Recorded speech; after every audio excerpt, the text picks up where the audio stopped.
복된 소식 아름다운 소리 AM 1590kHz 시카고 기독교 방송입니다.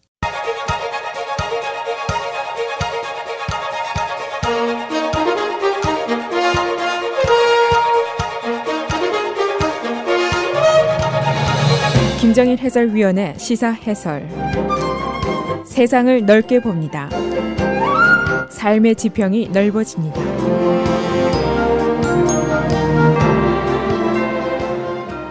시사 해설입니다. 한반도의 북핵 위기가 점차 더 고조되고 있는 느낌입니다. 미국이 항모 등 강력한 전력을 한반도 근해에 집결시키고 있는 가운데 어제 북한이 이에 대한 경고를 했습니다. 북한은 미국이 원하는 방법대로 대결할 준비가 되어 있다라고 경고를 했습니다.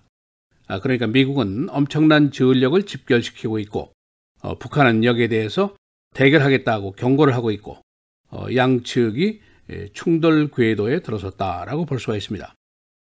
미국 언론들은 이 대결이 전문가들의 의견을 인용해서 매우 복잡한 시나리오를 갖고 있다고 지적하면서 만일 북한이 미사일을 발사하면 미국이 이를 요격 격추할지도 모른다라고 예견을 하고 있습니다.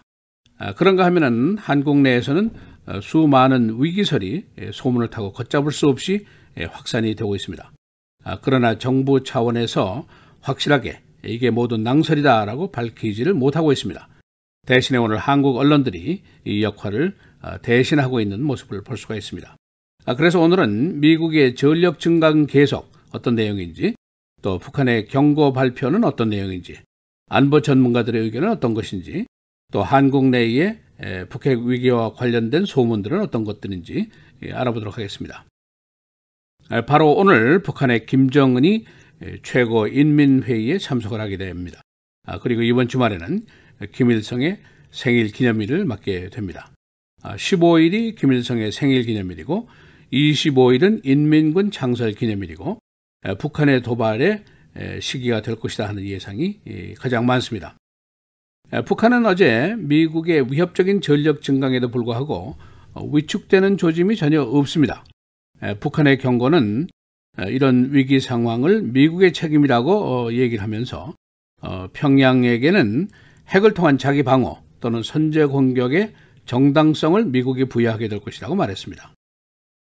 CNN은 오늘 미국이 항모 등 대규모 전력을 한반도 근해로 집결시키고 있다는 사실을 보도하면서 이것은 북한에 대한 공격력의 강화를 의미하지만 동시에 북한의 보복과 반격의 가능성이 높기 때문에 미국으로서는 매우 복잡한 시나리오가 되고 있다고 보도를 하고 있습니다.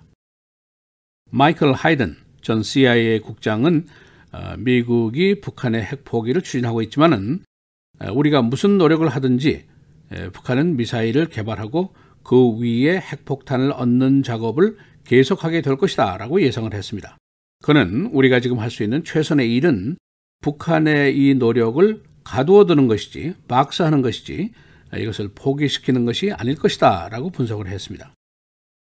이 방송은 미국의 전함들이 할 수 있는 일은 Missile Interception, 발사된 북한의 미사일을 요격 격추하는 일종의 방어적인 임무가 될 것으로 많은 분석가들이 보고 있다라는 점을 지적을 하고 있습니다. 한 분석가는 칼 빈슨의 호위함 세척에 장착이 된 미사일이 약 300여 개입니다. 그래서 만일 북한이 미사일을 발사한다면 이지스 시스템이 이 북한의 미사일을 요격해서 격추시키는 역할을 할 것이라고 예상을 하고 있습니다. 지금까지 선제 공격이라는 단어는 미국이 미사일이나 전폭기들을 동원해서 북한 내부의 전략 요충지들을 한꺼번에 공격하는 것이다. 그런 뜻으로 해석이 됐는데 오늘은 좀 더 색다른 이야기가 나오고 있습니다. 만일 미국의 전함 이지스가 동해상으로 발사된 북한의 미사일을 요격하고 격추시킨다면 북한이 과연 어떤 메시지를 받게 될 것인지 또는 어떤 반응을 하게 될 것인지는 아직 분명치가 않습니다. 한 군사 전문가는 북한이 아무리 핵과 미사일을 개발해서 시험을 하더라도 미국 전함의 요격에 무의로 곧 돌아가고 말 것이다 라는 교훈을 받게 될 것이다, 그런 예상을 하고 있습니다. 또 다른 군사 전문가는 칼 빈슨이 소규모 또는 대규모 공격의 능력을 모두 다 갖고 있기 때문에 전술이 정하는 데에 따라서 미사일 발사 기지를 공격할 수도 있고 아니면은 대규모로 북한의 전력 시스템을 공격할 수도 있을 것이라고 보고 있습니다. 그러나 빈슨이 북한의 지하에 숨겨둔 핵시설이나 폭탄을 제거하지는 못할 것이고 만일 이것이 목표라면은 괌도의 앤더슨 기지에 있는 B-1, B-2 또는 B-52가 동시에 동원이 되어야 할 것이다 라고 지적을 하고 있습니다. 한편 한국에서는 지난 주말을 전후해서 북핵 위기에 대한 수많은 소문이 크게 번지고 있습니다. 예를 들면 4월 27일 금음을 맞아서 북한을 공격할 것이다 하는 소문입니다. 시카고에도 바로 같은 소문이 지금 나돌고 있습니다. 또 김정은의 망명설, 인도네시아로 망명을 갈 것이다 하는 소문, 또 외국계 기업들이 철수 준비를 하고 있다 하는 거, 또 미국의 군수물자들이 한반도로 대량 유입이 되고 있다. 그런 소문들이 소셜미디어 등을 통해서 전국에 파다하게 지금 퍼지고 있습니다. 어제부터 통일부와 군 당국이 미국의 독자적인 선제 공격은 없을 것이다 라고 진화 작업에 나섰습니다. 그러나 이 불안 심리는 계속이 되고 있습니다. 언론들은 황교안 대통령 권한대행이나 윤병세 외무장관이라든가 이런 책임 있는 고위 관리가 이것을 분명하게 밝히라 라고 주문을 하고 있습니다. 만일 과도 정부가 실제로 미국의 의중을 확실하게 파악하지 못하고 있다면 이것은 더 큰 문제가 될 것이다 라고 걱정을 하고 있습니다. 주요 언론들은 정부의 대처가 부진하자 기사를 통해서 소문 진화에 나서고 있습니다. 이들은 외국계 기업 철수 준비설에 대해서 사실이 아니라고 밝히고 있고 또 4월 북폭설 미국 시민 20만 명이 지금 한국에 거주하고 있는데 이들에 대한 대피 조치가 전혀 없는 것으로 봐서 사실이 아닐 것이다. 그런 기사를 쓰고 있습니다.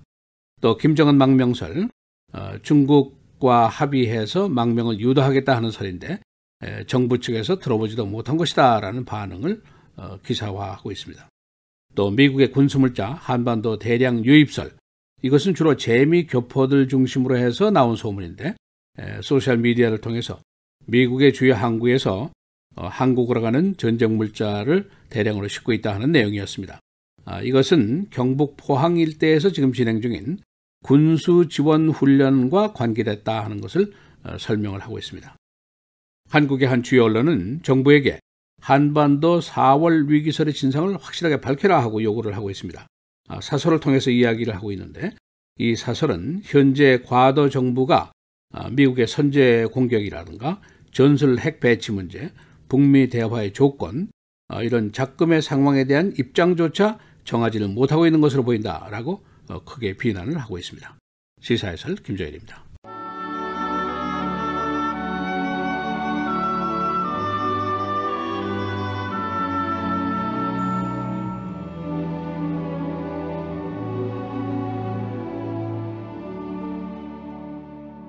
우리가 환난당하는 것도 너희가 위로와 구원을 받게 하려는 것이요 우리가 위로를 받는 것도 너희가 위로를 받게 하려는 것이니 이 위로가 너희 속에 역사하여 우리가 받는 것 같은 고난을 너희도 견디게 하느니라.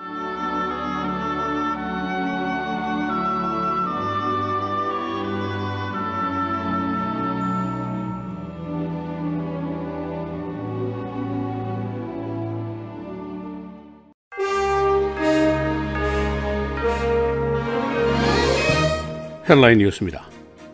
시리아 공격으로 미국과 러시아 관계가 악화된 가운데 렉스 틸러슨 국무장관이 오늘 모스크바에 도착했습니다.